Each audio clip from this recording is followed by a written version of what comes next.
বাংলাদেশে অর্থনৈতিক শুমারি পরিচালনার ধারণা প্রথম আসে ১৯৮৬ সালে। উদ্দেশ্য ছিল প্রতি ১০ বছরে অর্থনীতির কাঠামোগত রূপান্তর এবং জীবনযাত্রায় পরিবর্তনের গতি নিরূপণ। তারই ধারাবাহিকতায় গেল বছরের ৩১ মার্চ তৃতীয় অর্থনৈতিক শুমারির কাজ শুরু করে বাংলাদেশ পরিসংখ্যান ব্যুরো বিবিএস। তার প্রাথমিক রিপোর্টে বলা হয়, গত ১০ বছরে দেশে অর্থনৈতিক ইউনিটের সংখ্যা বেড়েছে ১১৮ ভাগ। শহরের তুলনায় গ্রামে বেড়েছে আর্থিক কর্মকাণ্ডের গতি। ১০ বছরে একটা ইকোনমির ১১৮% চেঞ্জ, এটাকে আমরা যদি ব্যাখ্যা করি তাহলে অবশ্যই বলতে হবে যে সক্ষমতা বাংলাদেশের এখন যথেষ্ট বেড়েছে আর কি। বিবিএস এর রিপোর্ট বলছে, ঢাকা বিভাগে এখন সর্বোচ্চ ২৫,৯৯,০০০ ব্যবসা প্রতিষ্ঠান রয়েছে। এর পরের অবস্থানই চট্টগ্রামের। রাজশাহী ও রংপুর বিভাগে অর্থনৈতিক ইউনিটের সংখ্যা ছাড়িয়েছে ১০ লাখের গণ্ডি। তবে বরিশাল ও সিলেট বিভাগে এই পরিমাণ এখনও ৩ লাখের কিছু বেশি। অর্থাৎ আঞ্চলিক বৈষম্য এখনও কাটিয়ে উঠতে পারেনি বাংলাদেশ।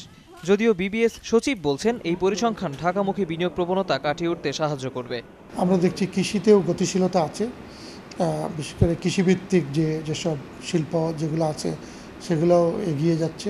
আমাদের শিল্পকে এবং আমাদের রপ্তানি বাণিজ্যকে বহুমুখী করার একটা প্রয়াস আমাদের নেয়ার কথা এবং আমাদের পরিকল্পনায় সেটা আছে। শুমারির প্রাথমিক রিপোর্ট অনুযায়ী গত ১০ বছরে অর্থনৈতিক কর্মকাণ্ডের সাথে যুক্ত পরিবারের সংখ্যা বেড়েছে ৩০ লাখেরও বেশি। এর মধ্যে দেশের উত্তরাঞ্চলে উন্নয়নের হার সবচেয়ে ভালো।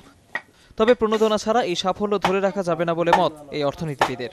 কৃষি শ্রমিকের আয় বেড়ে যাচ্ছে, ঘরে কাজের লোক পাওয়া যাচ্ছে না। These are all positive signals, কিন্তু কারণ কর্মসংস্থান হচ্ছে। শিল্পক্ষেত্রে বিনিয়োগ যদি আমরা না করতে পারি তাহলে কিন্তু আমরা ফর্মাল সেক্টর এমপ্লয়মেন্ট করতে পারবো না।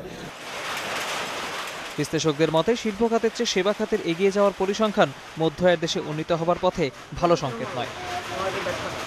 তৌহিদ হোসেন, যমুনা নিউজ, ঢাকা।